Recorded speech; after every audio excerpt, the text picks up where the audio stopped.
Je ne me suis jamais vue comme une femme rebelle. Au contraire, j'ai toujours fait de mon mieux pour correspondre à ce que l'on attendait de moi.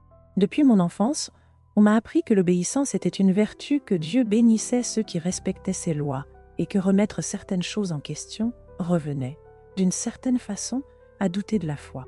Je m'appelle Sophie Bernard, j'ai 48 ans. Je suis entrepreneur et j'ai grandi au sein de l'Église. Depuis toute petite, on m'a enseigné que le mariage était sacré, une alliance indéfectible, quelque chose qui devait durer jusqu'à la mort, quoi qu'il arrive. À 22 ans, je me suis mariée en pensant accomplir ma destinée, suivant les plans de Dieu pour ma vie. Durant les premières années, tout semblait bien se passer. Mon mari Marc était respecté dans l'Église, issu d'une famille traditionnelle, et tous autour de nous nous percevaient comme un couple modèle. Mais à la maison, la réalité était tout autre. Les mots d'affection se faisaient rares, les gestes d'amour s'espaçaient, et avec le temps, le respect a disparu. Je tentais d'ignorer les signes. Je priais chaque soir en demandant à Dieu de restaurer notre mariage, de faire revenir l'homme qui, jadis, avait tenu mes mains à l'autel et promis de m'aimer. Mais à place, ce furent les trahisons qui sont arrivées. La première fois que j'ai découvert cela, un désespoir que je n'avais jamais connu m'a submergée. J'ai prié, jeûné, crié, on m'a conseillé de pardonner. On m'a dit que Dieu détestait le divorce et que, si je voulais être une femme de foi, je devais me battre pour mon mariage. Et je me suis battue. Je suis restée silencieuse. J'ai refoulé ma douleur. J'ai continué, mais cela s'est reproduit encore, et à chaque fois, je ne comprenais pas. Si Dieu avait uni ce mariage, pourquoi permettait-il que mon cœur soit brisé autant de fois? Voulait-il que je reste là, à endurer tout cela juste pour préserver l'apparence d'un mariage qui n'existait plus? Pourtant, j'ai continué. Pendant des années, je suis restée aux côtés de Marc, portant un fardeau qui semblait s'alourdir chaque jour. Mais la vérité, c'est que ma foi s'effritait. Je m'agenouillais pour prier et je ne ressentais plus rien. Je chantais les louanges. Je voyais des couples heureux à l'église et je me demandais si je connaîtrais à nouveau un jour ce bonheur. Puis, un jour, tout s'est effondré. La trahison que je redoutais tant est devenue publique, non plus comme un secret caché entre quatre murs, mais comme une humiliation collective. Tout le monde était au courant. Les chuchotements dans les couloirs de l'église ne pouvaient plus être ignorés. Le regard de pitié des sœurs, les murmures des femmes qui faisaient semblant d'être de mon côté, mais qui au fond me jugeaient pour ne pas avoir été assez sage pour préserver mon mariage. Ce jour-là, j'ai senti quelque chose en moi se briser définitivement. Pour la première fois, je me suis autorisée à poser une question que j'avais toujours eu peur de prononcer à voix haute. Si je reste ici, est-ce que j'obéis à Dieu ou suis-je simplement en train de me détruire? Ce qui est venu ensuite n'était pas une réponse claire, mais un vide, un silence absolu qui m'a hantée pendant des mois. Et puis, j'ai pris la décision la plus difficile de ma vie. J'ai demandé le divorce. La réaction a été immédiate. Les mêmes personnes qui me regardaient auparavant avec pitié me regardaient maintenant avec mépris. J'ai perdu des amis. J'ai été exclue de ministère. Peu importait ce que Marc avait fait. Pour beaucoup, j'étais la coupable de ne pas avoir tenu bon jusqu'à la fin. C'est ainsi que j'ai commencé ma nouvelle vie. Reconstruire à partir de zéro. Ce ne fut pas facile. Je ne fréquentais plus l'église comme avant, non pas parce que je ne croyais plus en Dieu, mais parce que je sentais qu'il n'y avait plus de place pour moi là-bas. Je suis devenue une étrangère dans ma propre foi, et puis après des années de solitude, j'ai rencontré Julien. Il était différent. Il me traitait avec tendresse, me respectait, il me regardait d'une manière que je pensais ne jamais ressentir à nouveau. J'ai lutté contre mes sentiments pendant un certain temps, mais au fond, je savais que j'étais amoureuse. Quand il m'a demandé en mariage, mon cœur voulait dire oui, mais mon âme tremblait de peur. J'ai passé des nuits blanches cherchant des réponses dans la Bible, parlant avec des pasteurs, écoutant les avis de tous côtés. Certains disaient que je commettais un adultère. D'autres assuraient que Dieu voyait mon cœur et me permettrait de recommencer. Mais, au fond, il y avait une question à laquelle personne ne pouvait répondre. Si je me marie de nouveau, aurais-je encore le salut? Je ne le savais pas, et c'est avec ce doute que je suis entrée dans une nouvelle phase de ma vie. Julien et moi nous sommes mariés lors d'une cérémonie simple, sans le faste de ma première union, mais avec un amour que je n'avais jamais ressenti auparavant. Pour la première fois, je me sentais entière, heureuse. Mais peu importe combien j'essayais de chasser mes pensées, peu importe combien je tentais de croire que Dieu n'était pas contre moi, Le doute était toujours là, chuchotant chaque nuit dans mon cœur. Et si j'avais tort? Et si Dieu considérait vraiment mon mariage comme un péché? Et si, finalement, ce choix me séparait de lui pour toujours?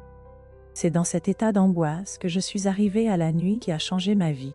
Ce matin-là, je me suis réveillée avec une pression sur la poitrine, un poids étrange, comme si quelque chose d'invisible appuyait mon corps contre le matelas. Mon cœur s'est mis à battre à tout rompre. J'ai essayé d'appeler Julien, mais ma voix ne sortait pas. Je voulais me lever, mais mes jambes ne répondaient pas. La chambre autour de moi semblait s'assombrir. Les murs se dissolvaient devant mes yeux, puis tout est devenu silencieux. Je ne ressentais plus de douleur. Je n'avais plus peur.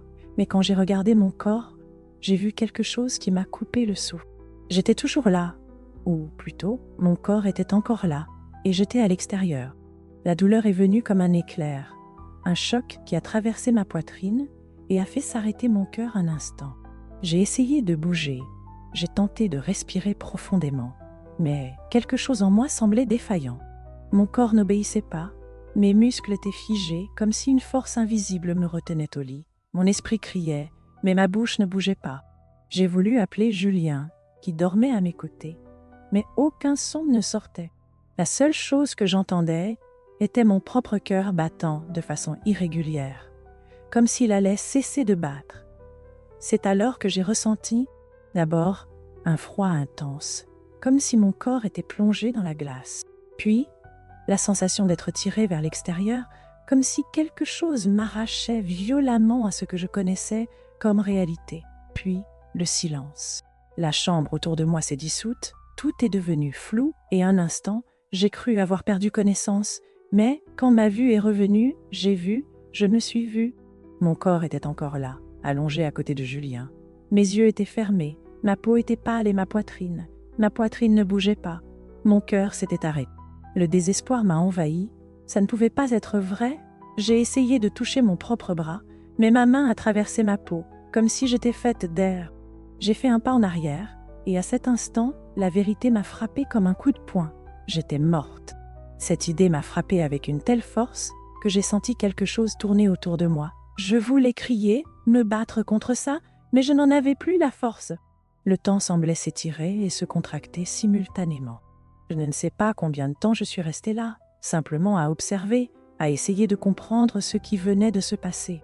C'était comme un rêve, mais je savais que ce n'en était pas un. Tout paraissait si réel, mais en même temps différent.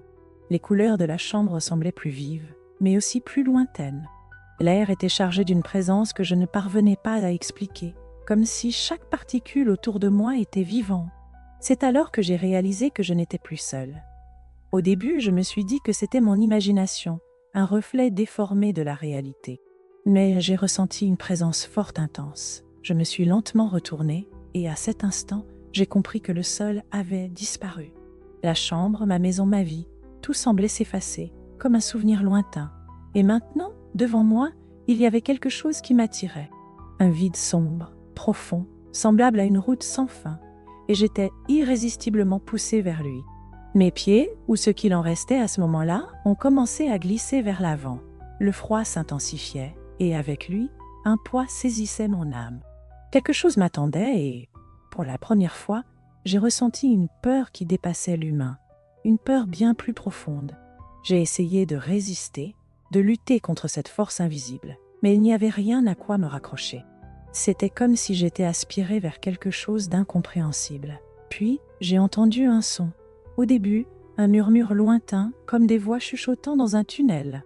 Mais en m'approchant de cette obscurité, ces murmures ont laissé place à des cris de désespoir, de douleur venant de toutes parts, comme une foule réclamant de l'aide, mais que personne ne pouvait entendre l'aide, mais que personne ne pouvait entendre.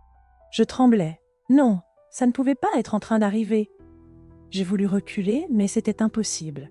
La force qui me tirait était bien plus puissante que moi. Puis, au cœur de l'obscurité, quelque chose a bougé. Je ne voyais pas clairement, mais je sentais une présence, quelqu'un ou quelque chose qui m'attendait. Quelque chose qui savait exactement qui j'étais. Et à cet instant, j'ai compris que la réponse que j'avais cherchée toute ma vie était enfin sur le point d'être révélée. L'obscurité semblait interminable, le froid s'intensifiait à chaque seconde, et le son des cris tout autour de moi devenait de plus en plus fort, comme si des milliers de voix hurlaient. Une peur réelle s'installa en moi.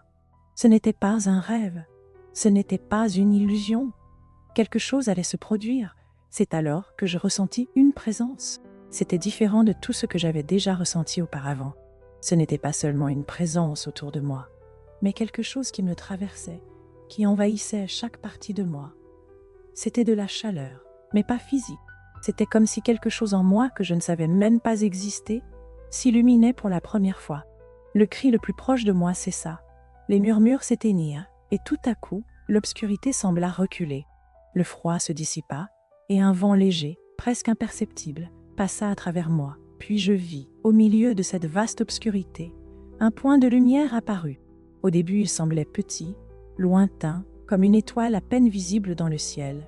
Mais à mesure que je regardais, il commença à grandir, à s'étendre, jusqu'à devenir quelque chose d'aussi intense que mes yeux ne pouvaient le supporter. Je clignai des yeux, reculant instinctivement, mais il n'y avait nulle part où aller. La lumière m'enveloppa, me traversa, et tout ce que je connaissais fut consumé par elle.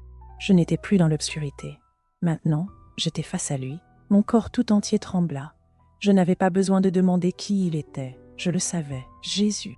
Il était là, non pas comme une image figée, non pas comme une figure lointaine, mais comme une présence si intense que je sentis mon esprit s'incliner devant lui.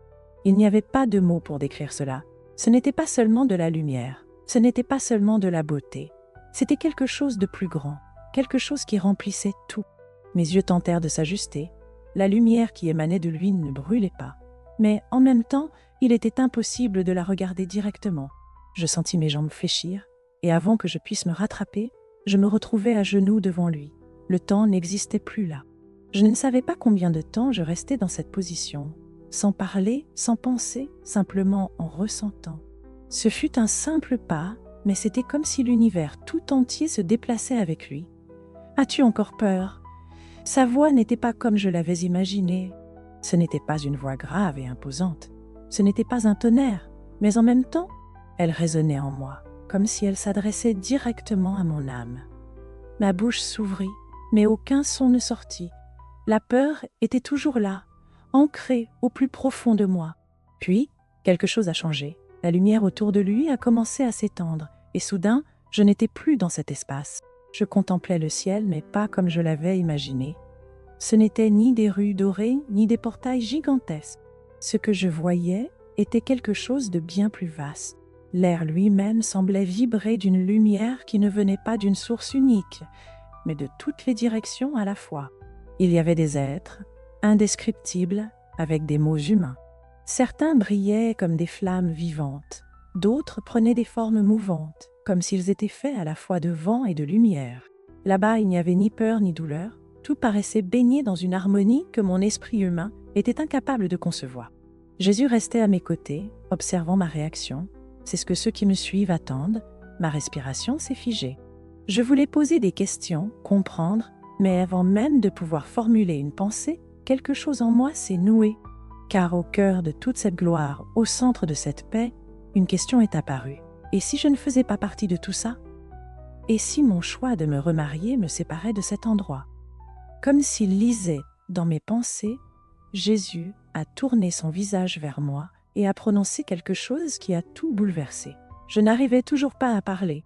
Ce que je voyais, ce que je ressentais, dépassait tout ce que mon esprit pouvait traiter. Le ciel était réel, la gloire de Dieu était réelle, la présence de Jésus n'était pas une métaphore. Ce n'était pas une histoire à entendre dans les sermons. C'était réel et j'étais là, face à lui.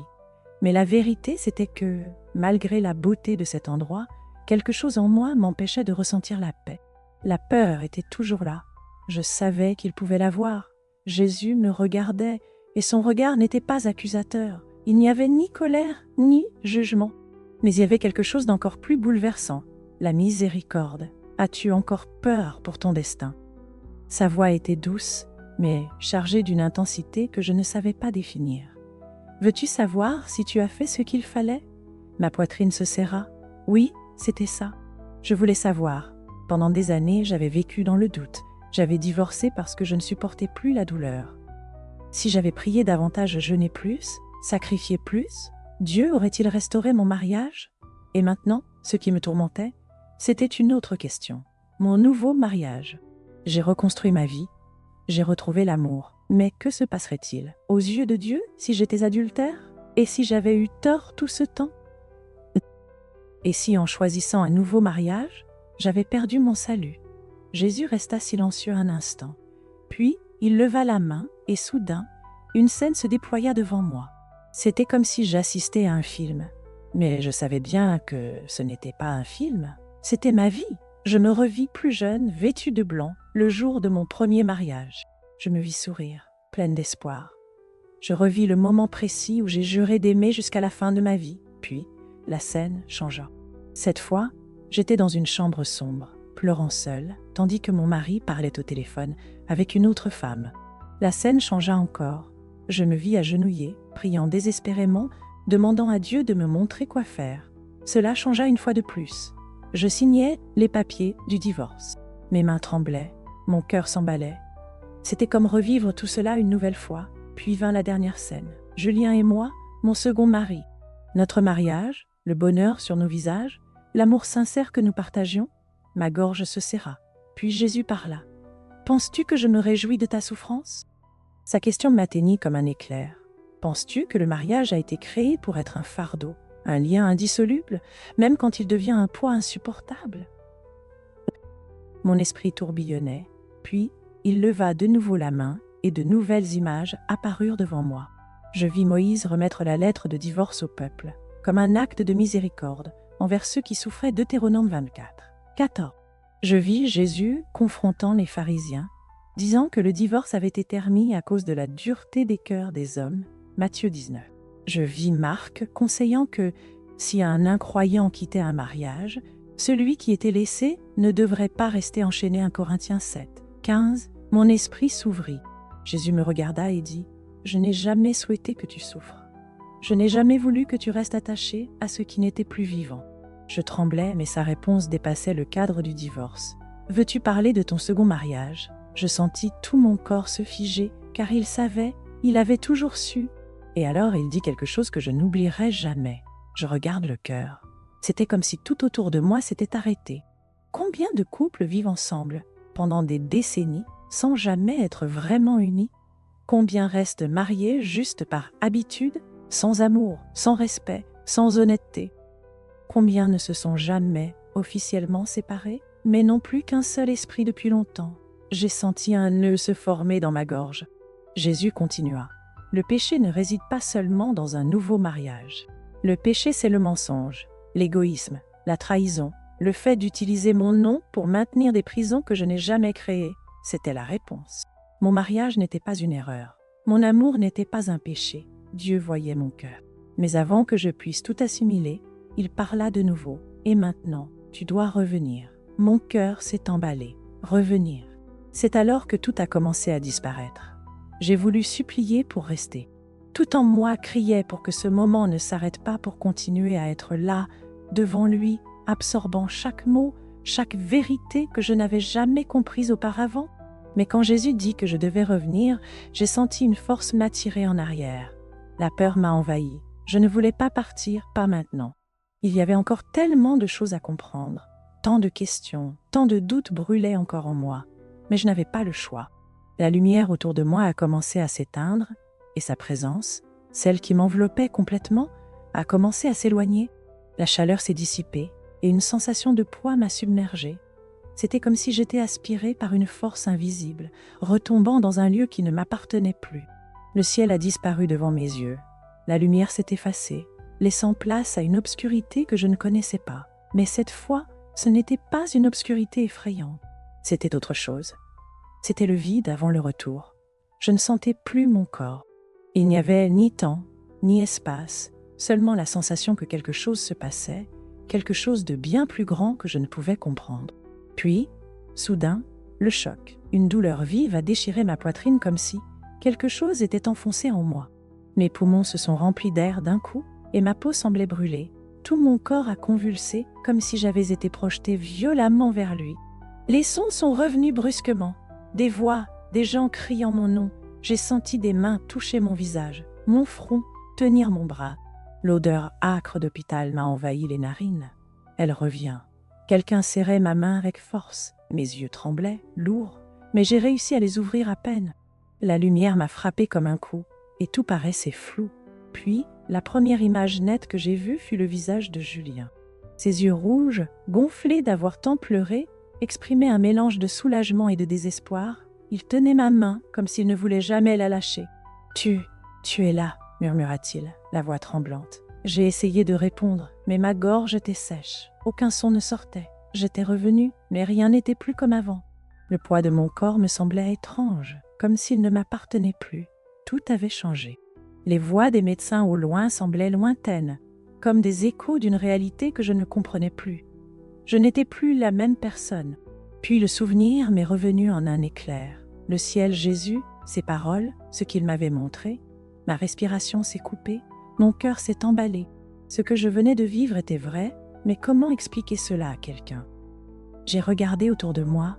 Julien était toujours là, me regardant, attendant que je dise quelque chose. Mais comment parler? Comment raconter que j'avais été de l'autre côté, que j'avais vu la vérité sur tout ce qu'on m'avait appris à craindre? Je voulais parler, crier, partager chaque détail, mais mon corps était encore faible. Et pire encore, j'avais peur. Si je disais la vérité, quelqu'un me croirait-il? L'Église qui m'avait enseigné que le divorce était une faute impardonnable, croirait-elle que j'avais vu Jésus et qu'il m'avait révélé autre chose? Les gens qui m'avaient jugé accepteraient-ils que j'avais entendu de sa bouche que Dieu regarde le cœur et pas seulement les règles humaines? Et Julien, comment réagirait-il en l'apprenant? Un instant, j'ai pensé que je ne reviendrais jamais vers lui. Les doutes m'envahissaient comme jamais. J'avais passé ma vie à craindre la condamnation. Maintenant, je ne la redoutais plus, mais j'avais peur de quelque chose d'encore plus difficile, que personne ne croie ce que j'avais vu. J'ai fermé les yeux un instant. Ce silence en moi n'était plus le même qu'avant. C'était un silence chargé de quelque chose que je ne savais pas encore définir. J'avais besoin de comprendre quoi faire de tout cela, mais surtout, je savais que ma vie ne serait plus jamais la même. D'une certaine manière, je sentais que tout cela n'était pas encore terminé. Je revenais à la vie, mais quelque chose en moi n'était plus comme avant. Dans les jours qui suivirent mon expérience, mon corps se remettait, mais mon esprit semblait perdu dans un espace que personne d'autre ne percevait. J'étais là, vivante, marchant, parlant, respirant. Mais je portais un poids que je ne savais comment expliquer à quiconque. J'avais vu, j'avais entendu, j'étais face à lui. Et maintenant, que ferais-je de tout cela? Dans les premiers jours, j'ai essayé de me convaincre que je pouvais simplement continuer à vivre normalement. Mais comment avancer quand on sent que son âme a été arrachée de l'obscurité pour être exposée à la vérité? Comment revenir à vivre comme avant, après avoir vu Jésus et entendu de sa bouche que tout ce qu'on m'avait appris n'était pas aussi simple que je le croyais? La vérité était là. Je ne pouvais plus ignorer le doute qui me hantait depuis des années. L'incertitude concernant mon divorce, mon second mariage, mon salut, tout avait trouvé réponse. Je n'étais pas condamnée.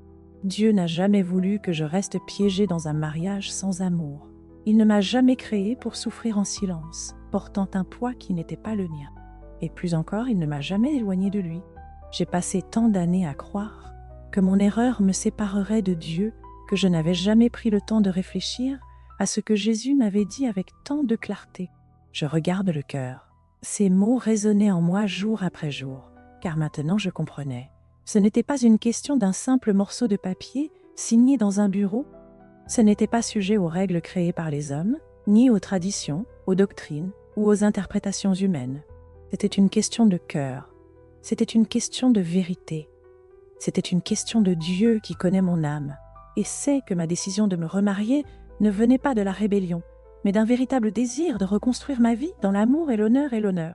Et avec cette compréhension, quelque chose en moi a commencé à changer. Je ne ressentais plus de peur. Pour la première fois en de nombreuses années, je me sentais en paix. Mais cette paix a apporté avec elle quelque chose que je n'attendais pas, un appel. Je ne pouvais plus garder le silence. Je savais qu'il y avait beaucoup d'autres personnes qui vivaient les mêmes doutes que j'avais éprouvés. Des personnes piégées dans des relations qui ne les faisaient pas grandir. Des personnes qui croyaient être éloignées de Dieu à cause de décisions prises dans des moments de douleur. Des personnes qui portaient la peur et la culpabilité sans jamais avoir demandé directement à lui ce qui comptait, vraiment. Et alors pour la première fois, J'ai ouvert la bouche et j'ai raconté. J'ai raconté à Julien, j'ai raconté à ma famille, j'ai raconté à quelques amis proches. Tous ne m'ont pas cru. Certains m'ont regardé avec méfiance. D'autres ont essayé de me convaincre que mon expérience n'était pas réelle, que j'avais été trompée, que Jésus ne dirait jamais cela. Mais je savais parce que j'avais vu, parce que j'avais entendu, et surtout ressenti la présence de Dieu en moi comme jamais auparavant. Et maintenant, Jésus m'a montré la vérité non pas pour que je la garde pour moi, mais pour que je la partage, pour aider ceux qui vivaient encore sous les mêmes chaînes qui m'avaient autrefois emprisonné. Et c'est ce que j'ai fait. J'ai commencé à étudier la parole de Dieu avec de nouveaux yeux. J'ai cherché des réponses directement en lui, sans peur, sans imposer des idées humaines. J'ai commencé à vivre ma foi avec sincérité et non avec peur. Et maintenant, s'il y a quelque chose que je peux te laisser, toi qui m'écoutes jusqu'ici, c'est ce message. Le Seigneur voit, pas comme l'homme voit. L'homme regarde l'apparence, mais le Seigneur regarde le cœur. 1 Samuel 16, 7, c'est ce que Jésus m'a montré. Pendant des années, j'ai vécu dans la peur. Peur de me tromper, peur d'être hors de la volonté de Dieu, peur de perdre mon salut à cause de quelque chose dont je ne savais même si c'était vraiment un péché. Mais lors de cette rencontre devant lui, j'ai compris que Dieu ne m'avait jamais vu comme les hommes me voyaient. Il ne m'a jamais condamné comme tant de voix autour de moi l'ont fait. Il a regardé mon cœur. Et si tu portes des doutes, si tu vis avec la peur d'être éloigné de Dieu à cause de quelque chose qu'on t'a dit, je t'invite à faire quelque chose que j'ai mis longtemps à avoir le courage de faire. Demande-lui. Parce que la réponse a toujours été là. Mais il y a autre chose que tu dois savoir. Cette histoire n'est pas la seule. Beaucoup de personnes ont déjà affronté la peur du divorce et porté la culpabilité de se sentir éloignées de la grâce de Dieu. Cependant, une femme, lors de son expérience de mort imminente, a reçu une révélation choc sur le divorce. Et ce que Jésus lui a dit pourrait changer tout ce que tu as toujours cru. Si cette histoire t'a fait réfléchir, regarde maintenant cette autre vidéo. La réponse que tu cherches pourrait s'y trouver.